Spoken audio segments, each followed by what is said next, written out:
paano po nagiging cutie yung isang babae? Ano yung dapat yun? Beauty should come from within. Maganda yung puso mo, mabait ka, yun ang beauty, di ba? Regardless kung pangit ka, basta maganda ang kalooban mo, beautiful ka na. Pero, maging healthy yung skin natin sa mga kinakain. Dapat po maging maingat talaga sa pagkain. Oo naman, maingat talaga sa pagkain. Yung mga pasyente kasi, sinasabi ko na hindi porke ang edad mo ay 20, tulad ng pasyente kanina na 27 na, pero may kidney failure, may liver failure, may heart failure. Sabi ko nga sa kanya, internal healing. Yun yung talaga number one na maganda o gwapo, yung mabuting loob. O, syempre, positive yung outlook ko. Palagi ka nakasmart, kasama din yung kasi yung stress, isa din yan sa nakakatanda talaga. Hindi talaga magpa-stress. Hindi talaga magpa-stress. At syempre, hindi din mag-alala. Ibig sabihin daw, pag negative ka, kasi sa health mo. Yes, kasi magre-release ka kasi ng mga bad hormone.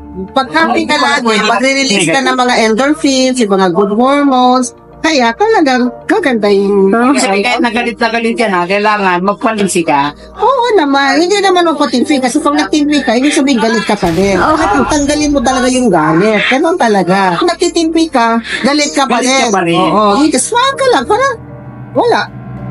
Not affected.